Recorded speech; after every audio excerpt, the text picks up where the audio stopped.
धर्मास्त्वनुतिष्ठात् स्वधर्मे निधनम श्रेय परधर्मो भयावह है। अन्य वर्ण आश्रम आदि का धर्म बाहर से देखने में गुण संपन्न हो, उसके पालन में भी सुगमता हो, पालन करने में मन भी लगता हो, धन वैभव सुख सुविधा मान बढ़ाई आदि भी मिलती हो और जीवन भर सुख आराम से भी रह सकते हो, तो भी उस पर धर्म का पालन अपने लिए भीत न होने से परिणाम में भय को देने वाला है। इसके विपरीत अपने वर्ण आश्रम आदि का धर्म बाहर से देखने में गुणों की कमी वाला हो, उसके पालन में भी कठिनाई हो, पालन करने में मन भी न लगता हो, धन वैभव सुख सुविधा मान बढ़ाई आदि भी नहीं मिलती हो और उसका पालन करने में जीवन भर कष्ट भी सहना पड़ता हो, तो भी उस स्वधर्म का निष्काम भाव से पालन करना परिणाम में कल्याण करने वाला है। इसलिए मनुष्य को किसी भी स्थिति में अपने धर्म का त्याग नहीं करना चाहिए, प्रत्युत निष्काम निर्मम और अनासक्त होकर स्वधर्म का ही पालन करना चाहिए। मनुष्य के लिए स्वधर्म का पालन स्वाभाविक है, सहज है। मनुष्य का जन्म कर्मों के अनुसार होता है और जन्म के अनुसार भगवान ने कर्म नियत किए हैं। अतः अपने अपने नियत कर्मों का पालन करने से मनुष्य कर्म बंधन से मुक्त हो जाता है, अर्थात उसका कल्याण हो जाता है। अतः दोष युक्त दिखने पर भी नियत कर्म अर्थात स्वधर्म का त्याग नहीं करना चाहिए। अर्जुन युद्ध करने की अपेक्षा भिक्षा का अन्न खाकर जीवन निर्वाह करने को श्रेष्ठ समझते हैं, परंतु यहाँ भगवान अर्जुन को मानो ये समझाते हैं कि भिक्षा के अन्न से जीवन निर्वाह करना भिक्षु के लिए स्वधर्म होते हुए भी तेरे लिए परधर्म है, क्योंकि तू ग्रस्त क्षत्रिय है, भिक्षुक नहीं।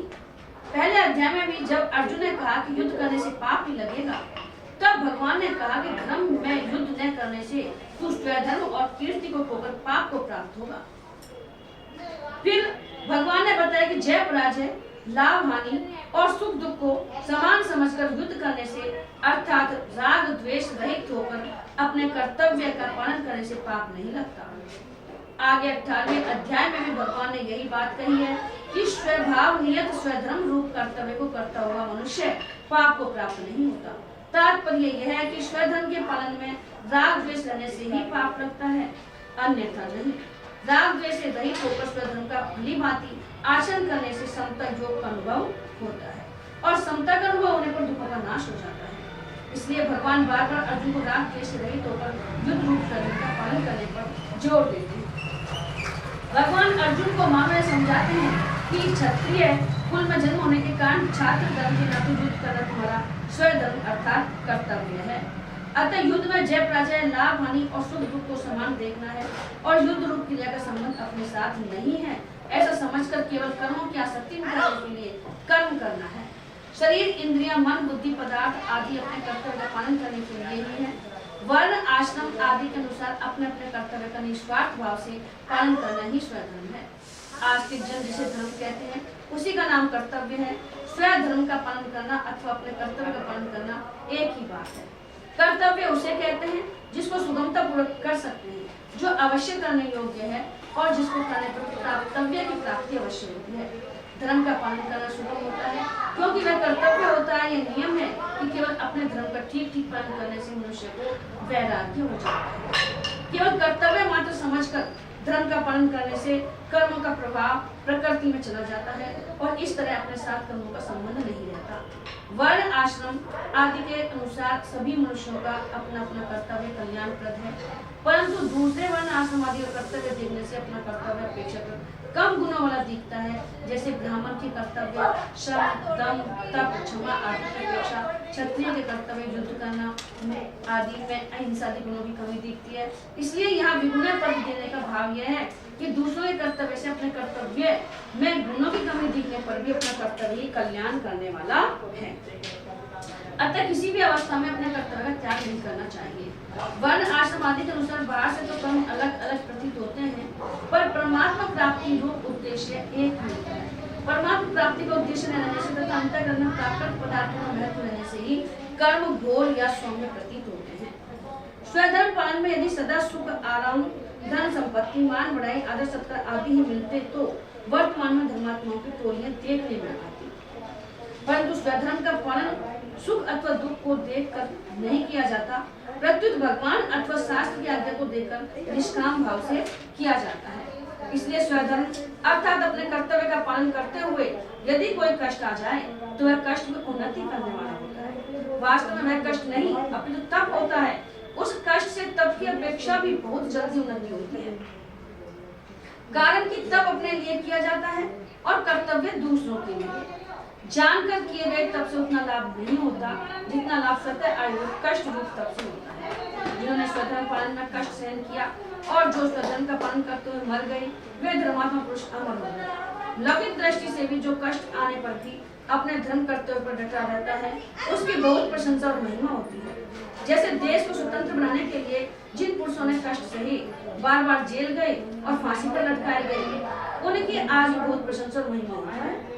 इसके विपरीत बुरे कर्म करके जेल जाने वालों की सब जगह निंदा होती है। प्राप्त निकले तो निष्काम भाव पूर्वक अपने धर्म का पालन करते हुए कष्ट आ जाए अथवा मृत्यु तक भी आ जाए तो भी उसे लोक में प्रशंसा और परलोक में कल्याण ही होता है। स्वधर्म का पालन करने वाले मनुष्य की दृष्टि धर्म पर रहती है। धर्म पर दृष्टि रहने से उसका धर्म के साथ संबंध रहता है। अगर धर्म पालन करते हुए यदि मृत्यु भी हो जाए तो उसका उद्धार हो जाता है। अब शंका है, स्वधर्म का पालन करते हुए मरने से कल्याण ही होता है, इसे कैसे माने? इसका समाधान है, गीता साक्षात भगवान की वाणी है, अतः इसमें शंका की संभावना ही नहीं है। दूसरे यह चर्म चक्षु का प्रत्यक्ष विषय नहीं है, प्रत्युत श्रद्धा विश्वास का विषय है। फिर भी इस विषय में कुछ बातें बताई जाती हैं। जिस विषय का हमें पता नहीं है उसका पता शास्त्र से ही लगता है। जो अनेक संदेहों को दूर करने वाला और परोक्ष अप्रत्यक्ष विषय को दिखाने वाला है वह शास्त्र सभी का निर्भर है। अतः जिसे शास्त्र का ज्ञान नहीं वह अंधा ही है।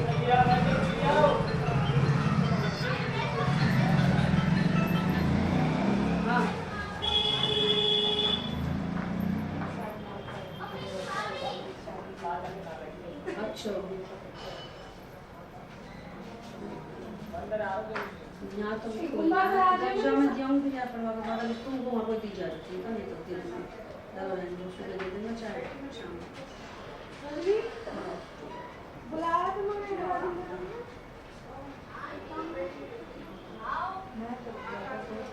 शास्त्रों में आया है कि जो धर्म की रक्षा करता है उसकी रक्षा कल्याण धर्म करता है।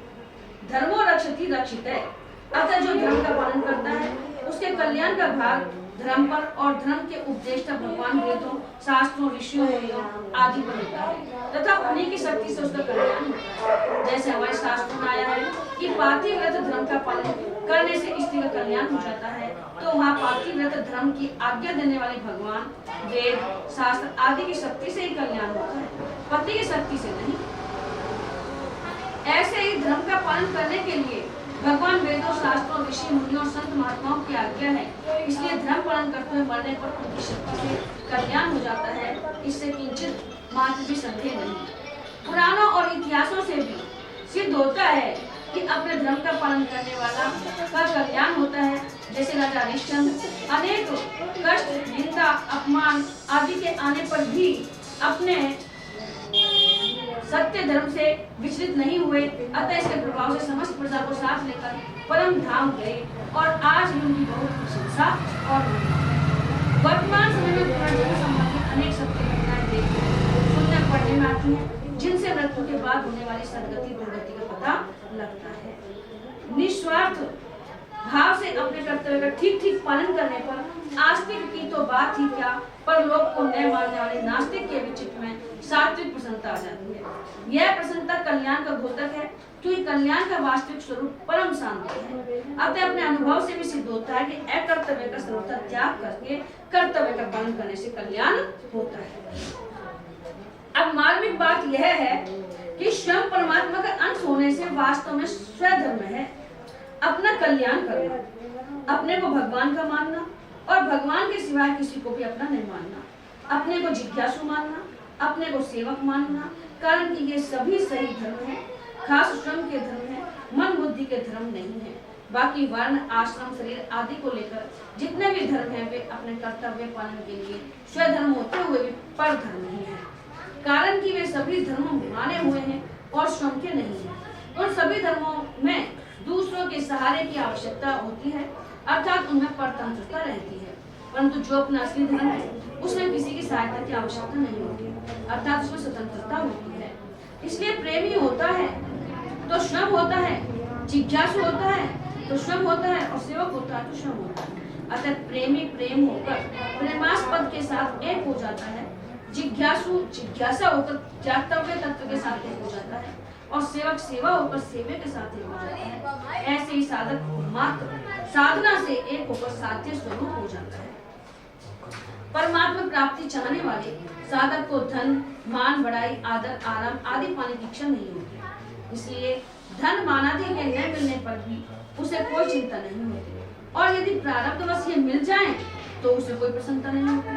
कारण कि उसका ध्येय केवल परमात्मा को प्राप्त करना ही होता है, धन, मान आदि को प्राप्त करना नहीं। इसलिए कर्तव्य रूप से प्राप्त लौकिक कार्य भी उसके द्वारा सुचारू रूप से और पवित्रता पूर्वक होते हैं। परमात्मा प्राप्ति का उद्देश्य होने से उसके सभी कर्म परमात्मा के लिए होते हैं।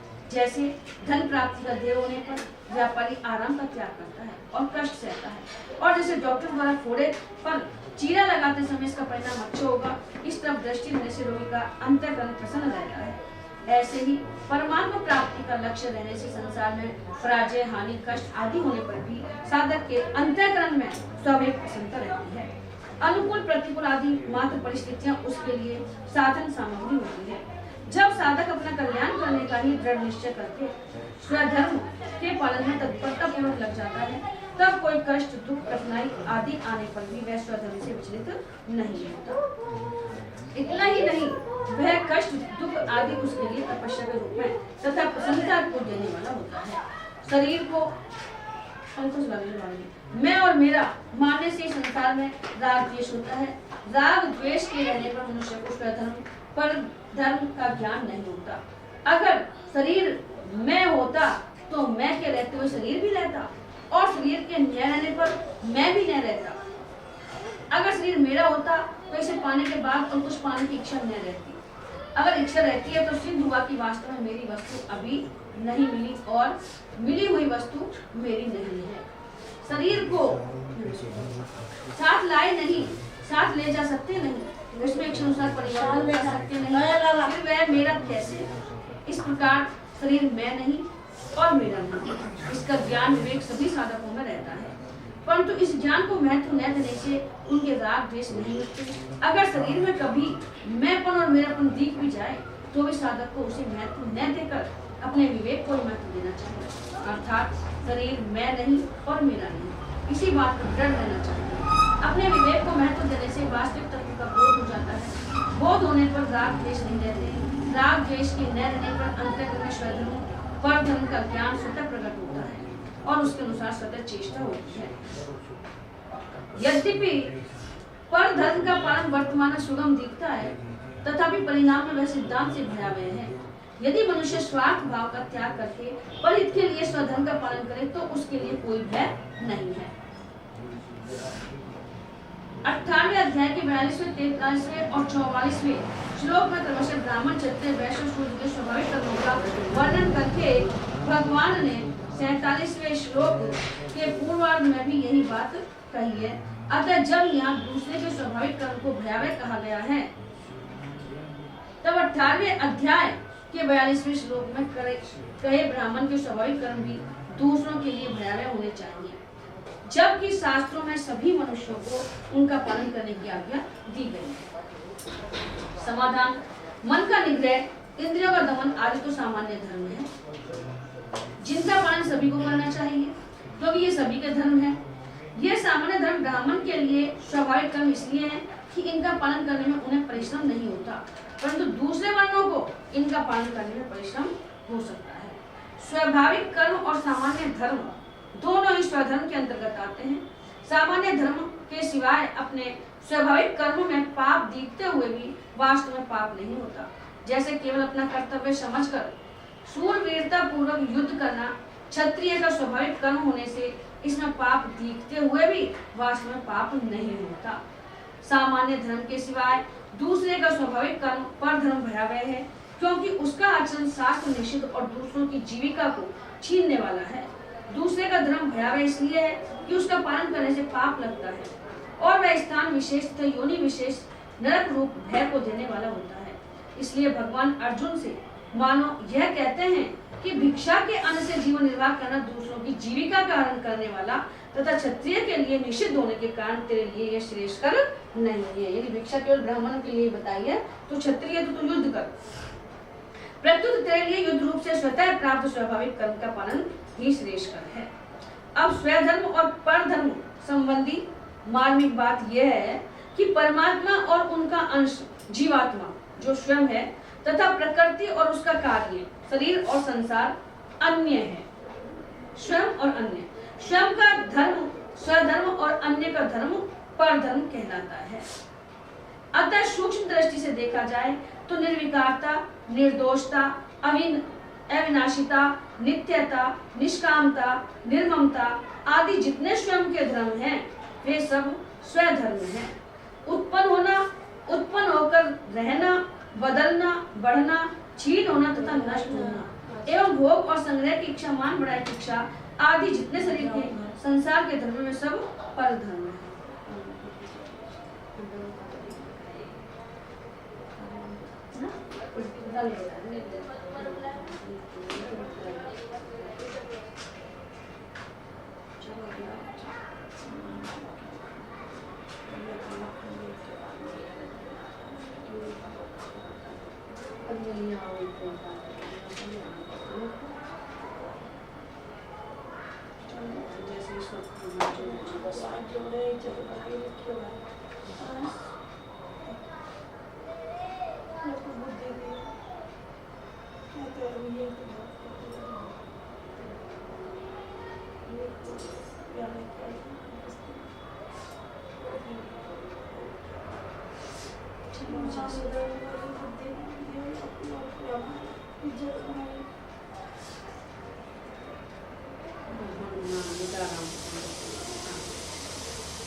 स्वयं में कभी कोई परिवर्तन नहीं होता, इसलिए उसका नाश नहीं होता, परंतु शरीर में निरंतर परिवर्तन होता है, इसलिए उसका नाश होता है। इस दृष्टि से स्वधर्म अविनाशी और परधर्म नाशवान है। त्याग, कर्म योग, बोध, ज्ञान योग और प्रेम भक्ति योग ये तीनों ही स्वतः सिद्ध होने से स्वधर्म है। स्वधर्म में अभ्यास की जरूरत नहीं है, क्योंकि अभ्यास शरीर के संबंध से होता है और शरीर के संबंध से होने वाला सब परधर्म है।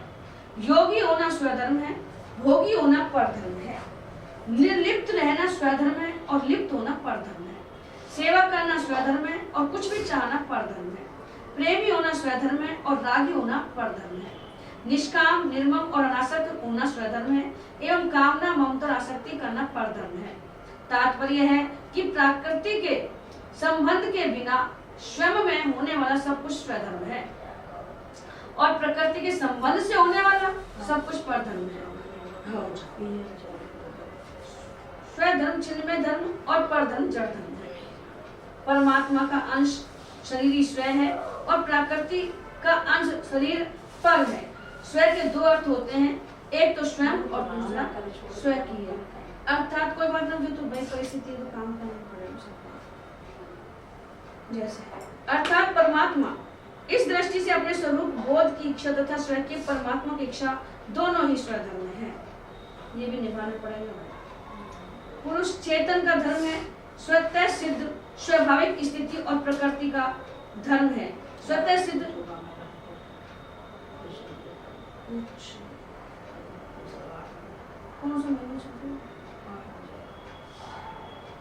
स्वयं परिवर्तनशीलता, पुरुष का धर्म स्वधर्म और प्रकृति का धर्म परधर्म है।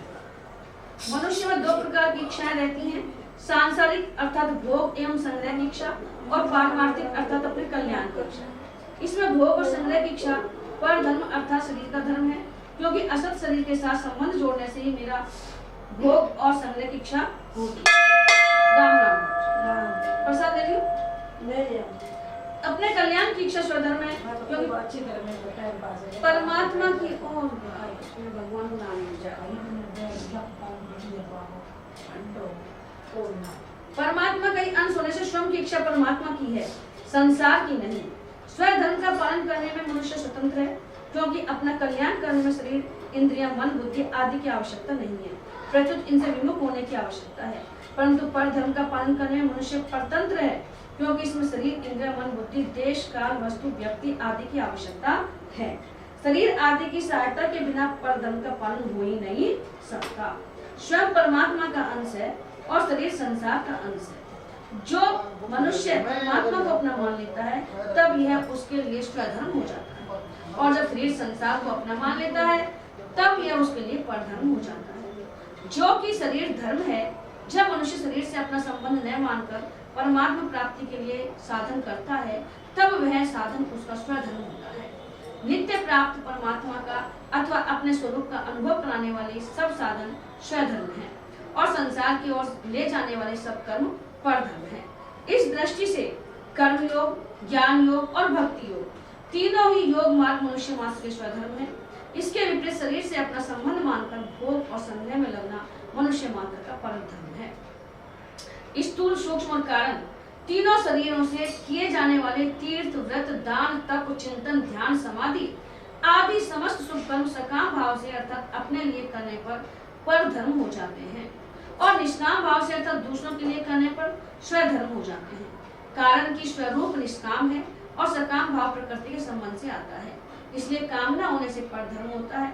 स्वधर्म मुक्त करने वाला और परधर्म बांधने वाला होता है। मनुष्य का खास काम है परधर्म से विमुख होना और स्वधर्म से सम्मुख होना।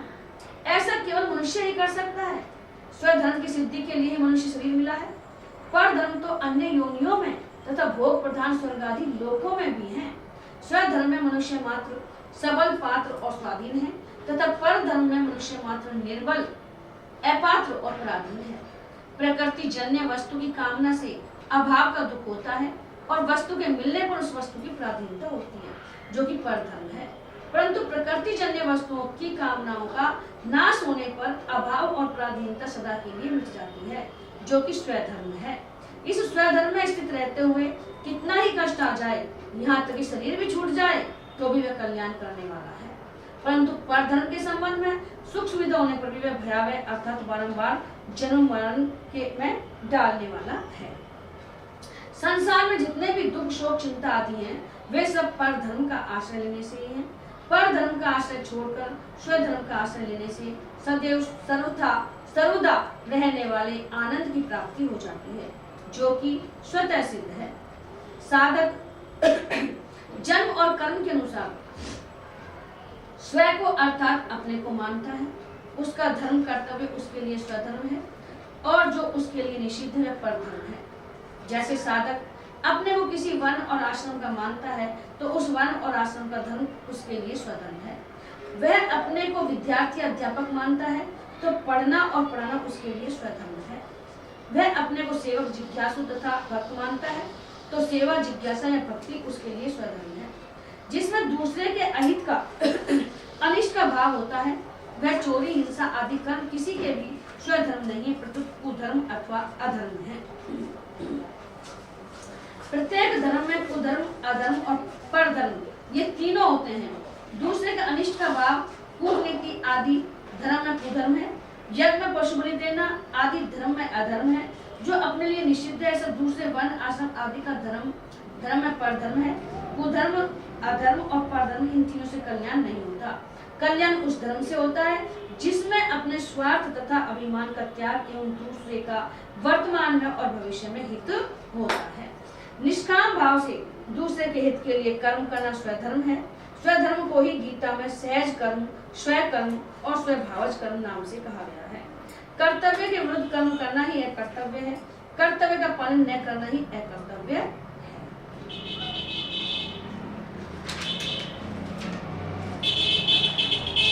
अर्थ केन प्रयुक्तो अयम पापम कृत्य पुरुषे अनिच्छिन्नपि वासने बलादिव नियोजिते।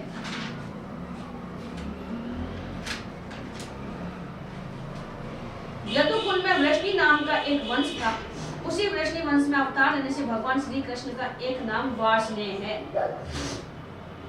पूर्व श्लोक में भगवान ने स्वधर्म पालन की प्रशंसा की है। धर्म वर्ण और कुल का होता है।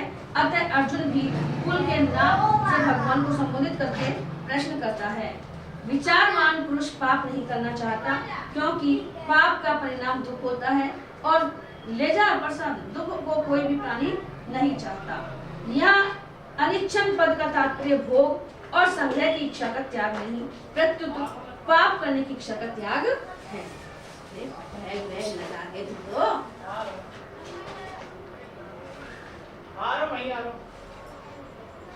कारण की भोग और संग्रह की इच्छा ही समस्त पापों का मूल है, जिसके न रहने पर पाप होते ही नहीं। विचारशील मनुष्य पाप करना तो नहीं चाहता, पर भीतर सांसारिक भोग और संग्रह की इच्छा रहने से वह करने योग्य कर्तव्य कर्म नहीं कर पाता और न करने योग्य पाप कर्म कर बैठता है।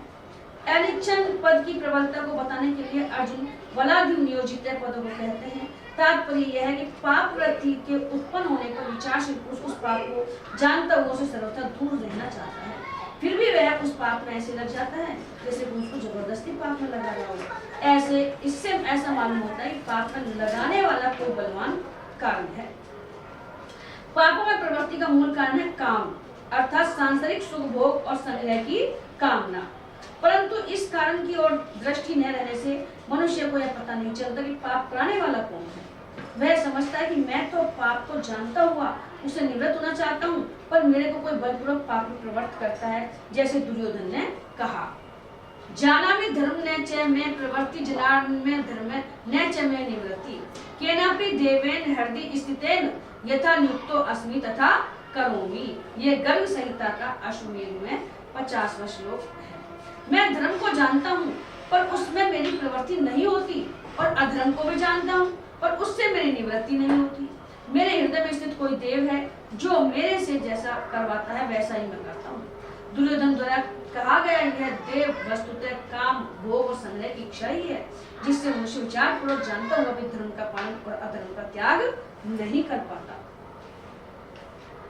तात्पर्य यह है कि विचारवान मनुष्य स्वयं पाप करना नहीं चाहता, कोई दूसरा ही उसे जबरदस्ती पाप में प्रवृत्त करा देता है। वह दूसरा कौन है?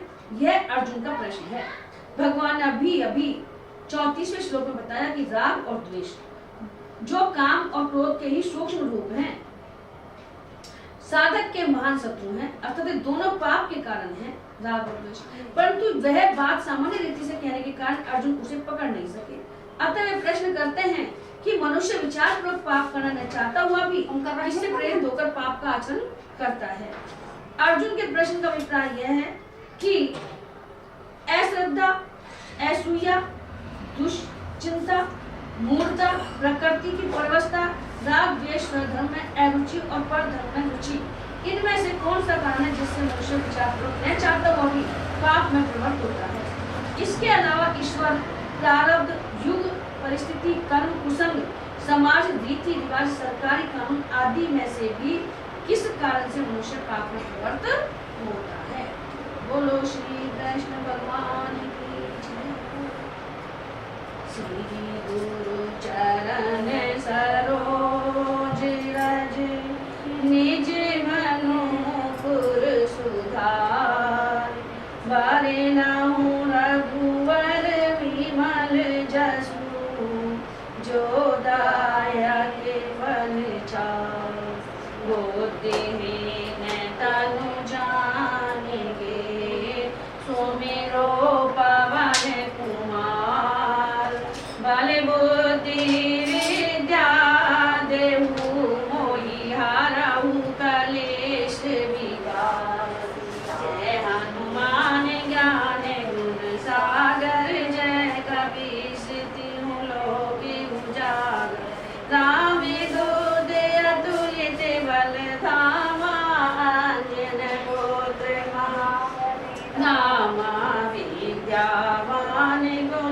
अति जानो राम काज करिवे को आतुर प्रभु चरित्र सुनिवे को रसिया राम लखन सीता मन बसिया सूक्ष्म रूप धरि सियहि दिखा विकट रूप धरि लंके जरावा भीम रूप धरि असुरी संहारे रामचंद्र के काज सवारे लाए सजीवन लखन जियाए श्री रघुवीर हरषि रघुपति कीन्ही बहुत बड़ाई तुम मम प्रिय भरतहि संभाई सहज बदन तुम रोयस गावे अस कहि श्रीपति कंठ लगा मेरे शनिकादिक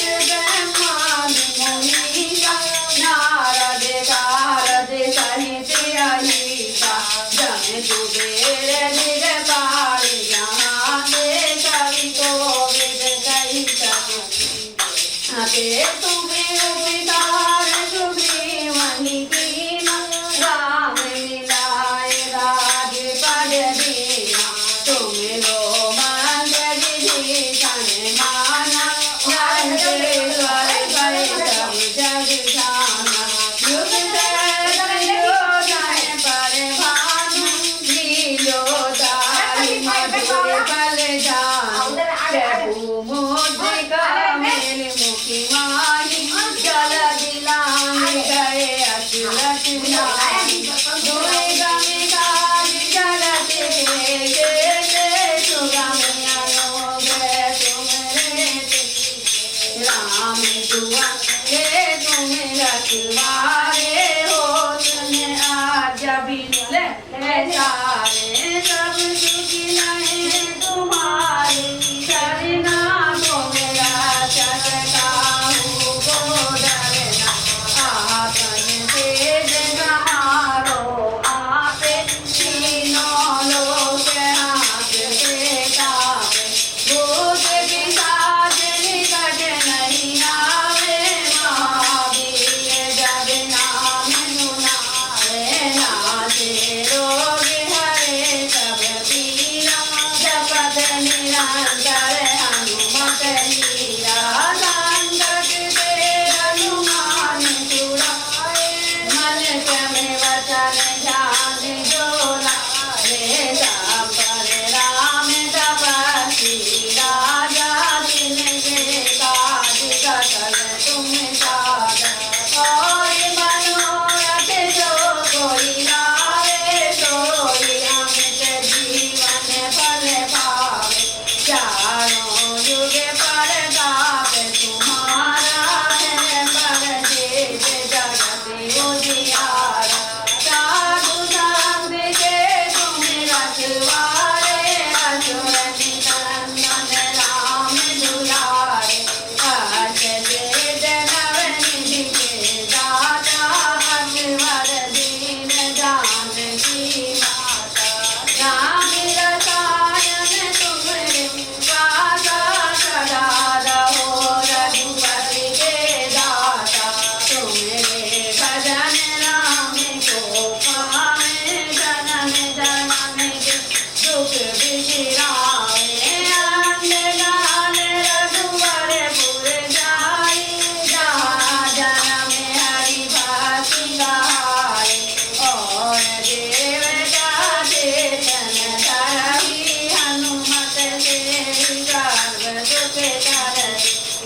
सती रूप, राम लखन सीता सहित हृदय बसहु सुरभूप। सियावर राम जय जय राम, मेरे प्रभु राम जय जय राम, करो कल्याण जय जय राम।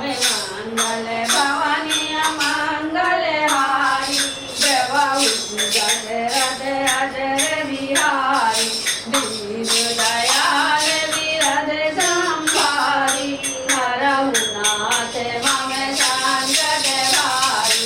सिया राम जय राम जय जय राम, श्री राम जय राम जय जय राम, श्री राम जय राम जय जय राम, श्री राम जय राम जय राम, श्री राम जय राम जय जय राम, श्री राम जय राम जय जय राम, श्री राम जय राम जय जय राम, श्री राम जय राम जय जय राम। बोलो बजरंगबली की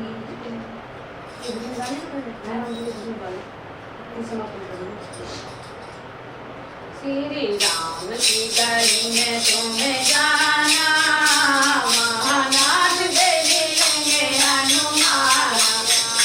श्री राम की गली में तुम्हें जाना, महानाथ दे मिलेंगे हनुमाना। महानाथ दे मिलेंगे हनुमाना, महानाथ दे मिलेंगे हनुमाना। श्री राम की गली में तुम्हें जाना, महानाथ दे मिलेंगे हनुमाना। उनके तन में है राम, उनके मन में है राम, उनके तन में है राम, उनके मन में है राम। अपनी आँखों से देखे वो कन कन है राम, अपनी आँखों से देखे वो कन कन है राम। श्री राम का वो हो गया दीवाना, महानाथ दे मिलेंगे हनुमाना। श्री राम का वो हो गया दीवाना, महानाथ दे मिलेंगे हनुमाना। श्री राम की गली में तुम्हें जाना, महानाथ दे मिलेंगे हनुमाना। श्री राम की गली में तुम्हें जाना, महानाथ दे मिलेंगे हनुमाना। उनसे कहना राम राम, वो कहेंगे राम राम, उनसे कहना राम राम, वो कहेंगे राम राम। कुछ भी सुनते नहीं, वो सुनेंगे राम राम, कुछ भी सुनते नहीं, वो सुनेंगे राम राम। महामंत्र ये भूल नहीं जाना, महानाथ दे मिलेंगे हनुमाना। महामंत्र ये भूल नहीं जाना, महानाथ दे मिलेंगे हनुमाना। श्री राम की गली में तुम्हें जाना, महानाथ दे मिलेंगे हनुमाना। ऐसा राम जी से जोड़ दिया नाता, ऐसा राम जी से जोड़ दिया नाता। जब भी देखो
बिहा भला